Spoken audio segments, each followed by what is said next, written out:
Hey everyone, thank you for joining. This is Nate with Dyed for Life, and today we're going to go over how to tie-dye a zipper pleat. We're going to need a few supplies, so check over this list real quick and then we'll get started. Okay, so first thing we're going to want to do is pre-wash our shirt. So you're just going to put it in the washing machine and we're going to run it on a regular washing cycle with regular laundry detergent. Next, we're going to soak it in a soda ash solution. There's 1 gallon of water to 1 cup of soda ash in this. You're going to soak it for about 15 minutes. Then we're going to wring out the shirt and try to get some of this water out of it. With it as wet as it is now, it will not dye, but we would like to save some of this soda ash water as we can still use it on shirts later. So we're going to put the shirt in the washing machine and we're going to spin it out to get it just slightly damp. If your machine has a spin cycle, you're going to want to run it on a spin with no rinse. If yours doesn't spin too well, then put it on a higher setting. I have to run mine for about 13 minutes for it to spin correctly. Once it's ready, we're going to turn it inside out and lay it flat with it face up on the table.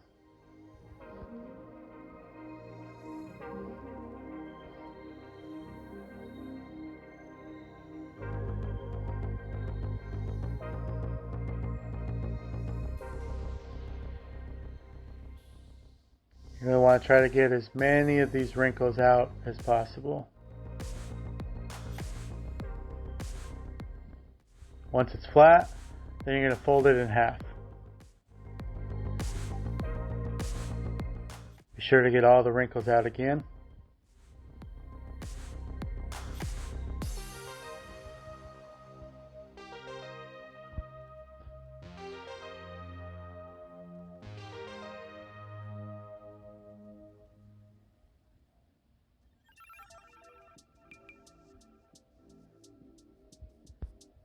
After you get all your wrinkles out, you're going to turn it facing you, and then we're going to start to pleat. So you're going to start at the bottom and move your way up.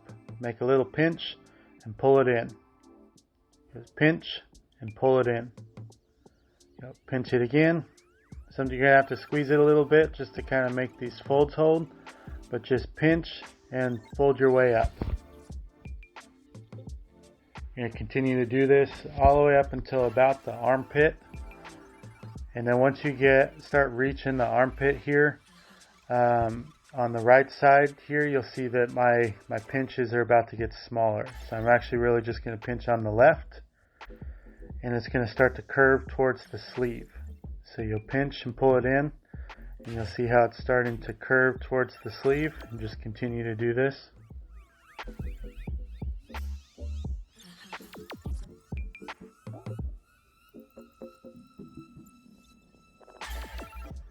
You want all your folds to be somewhat even. If they're not even, they're not going to fold as well once you start to tie it. So be sure to try to keep everything pretty flat. Right there on the right where they're smaller, they won't be the same just because of the curve. But once you start to get to about right here, you'll see you can go straight again and just flatten out the sleeve. Be sure to pinch everything in towards each other. It's going to help hold those folds, keep everything in shape. If you see anything starting to come undone, just come over and give it a little squeeze again. Try to squeeze it back into shape. So now we've got our whole shape right here. Now we're going to get some rubber bands. We're going to tie this with rubber bands. You're going to want to fold the rubber band in half, put 4 fingers in like this, and stretch it over it. You should be able to just get it to slide over it without it grabbing. Sometimes it'll grab, but if you do it just right, you'll be able to get a nice little smooth slide over. So you're going to continue to put rubber bands over the whole thing.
Now when we dye, we're going to put black on first. We're going to split it into two sections so that the front has color going one direction and then the sides will have color going in another direction. So what we're going to do right here is we're just going to put this black down first, and that's going to separate the two sections. In order to get the zipper effect, so see how I'm putting the dye on the left side right here? When I flip it over, I'm going to put dye on the right side, and that'll make it have a little zipper effect rather than just a straight line once it gets opened up.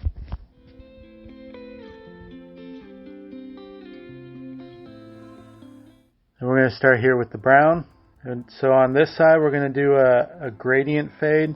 And this shirt was a custom for someone. They asked for a brown to pink fade.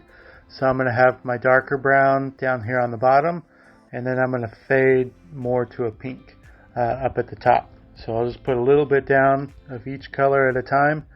And then as I move up, I'm going to come back and put a little more color. But just a little bit of each color overlapping the color next to it so that it gives a nice little gradient fade rather than just hard lines between each fold. And we're going to do this all the way up to the top.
Then we're going to take our brightest color, we're going to put it right here next to the black line. And we're going to move it over. We're going to color about two sections of these rubber bands right here. And then we're going to color the rest of it black on this side. So you're going to want to put enough dye to saturate it about halfway through. And then we're going to color the rest of this side black.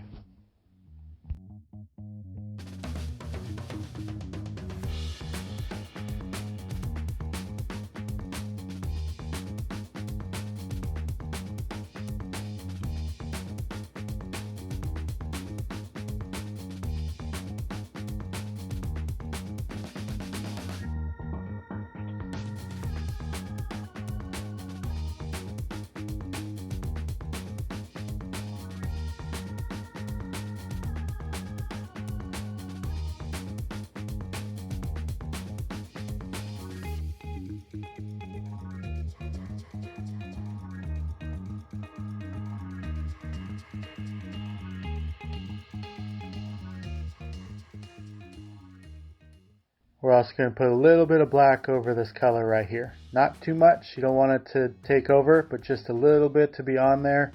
And then when we wash it out, you'll see the effect that it has.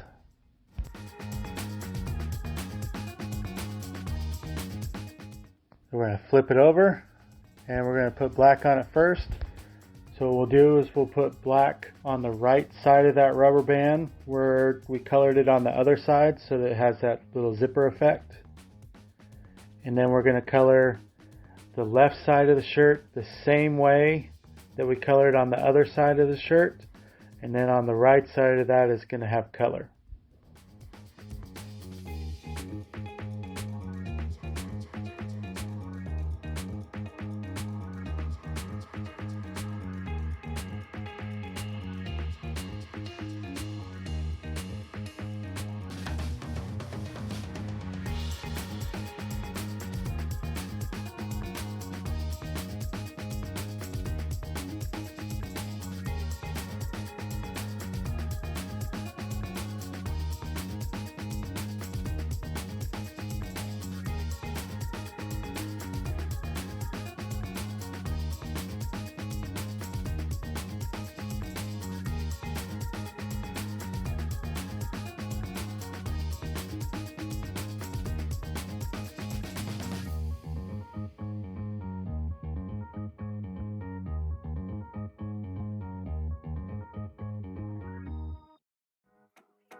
So this whole left side right here is going to be the exact same color as it is on the other side. And then right here, we're going to put some of the bright color just right here next to the black, but then we're going to shift out to the brown like we did on this left side here. So we'll do our brightest color first, and then I'm going to take the darker brown and move it over towards the outside, and then we're going to kind of work our way in with the other colors.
And this is something that I do with pretty much all of my dyes.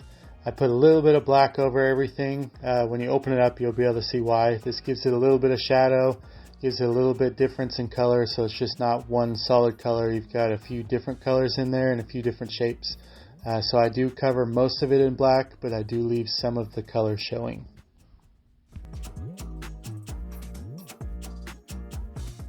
Now that we've got this whole thing dyed, we're going to cover it in plastic wrap and let it sit for 24 hours. So be sure to cover it completely so that it doesn't dry out at all while it's sitting. I do put mine under heat so that it batches a little faster. You don't have to do that, but make sure you wrap this completely in plastic, and then we're going to let it sit for 24 hours.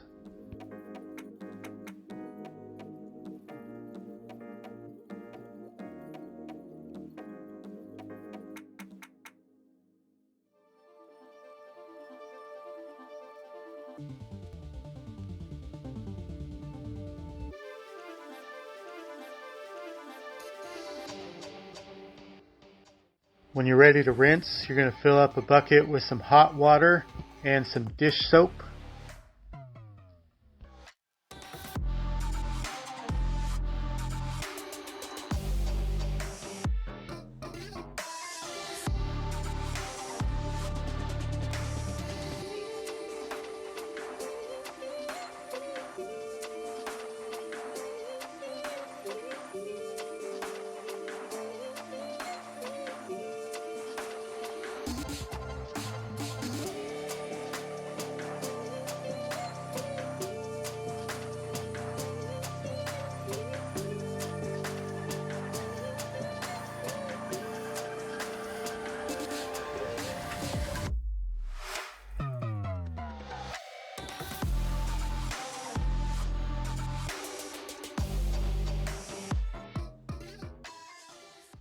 Then we're going to set that aside and start rinsing our shirt.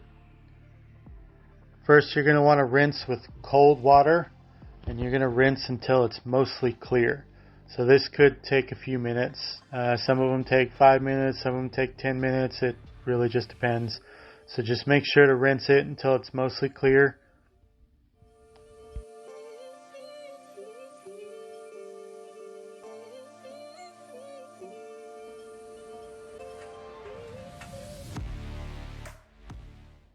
And give it a little squeeze, and then we're going to take off all of these rubber bands.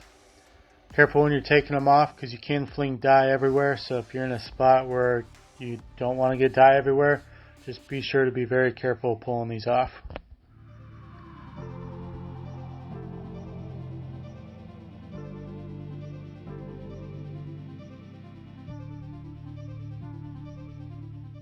Now that we got them all off, we're going to open it up and continue to rinse with cold water.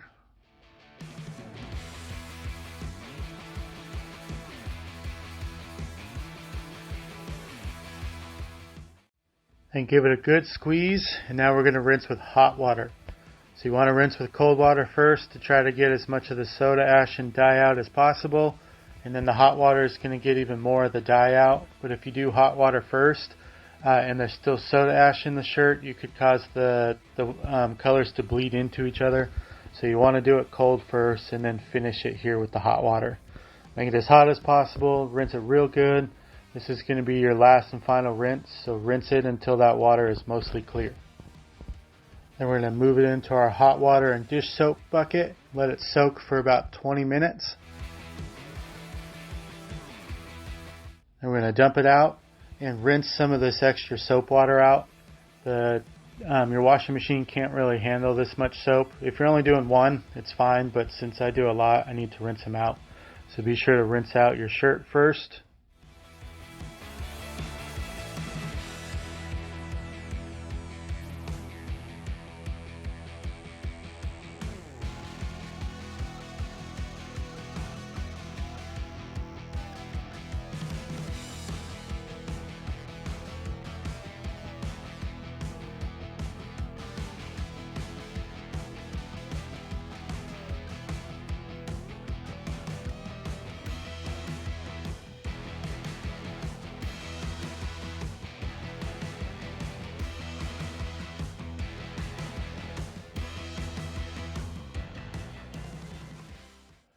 Then we're going to put it in the washing machine and run it on a regular cycle with an extra rinse.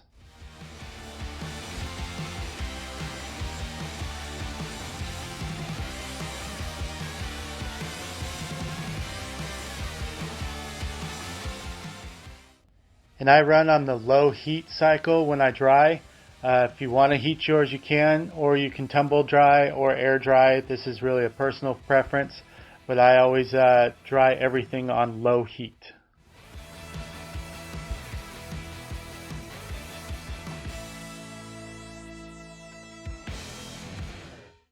Once it's finished, it'll be ready to wear and enjoy. This has been Nate with Dyed for Life. Please be sure to click like and subscribe. And thank you for watching.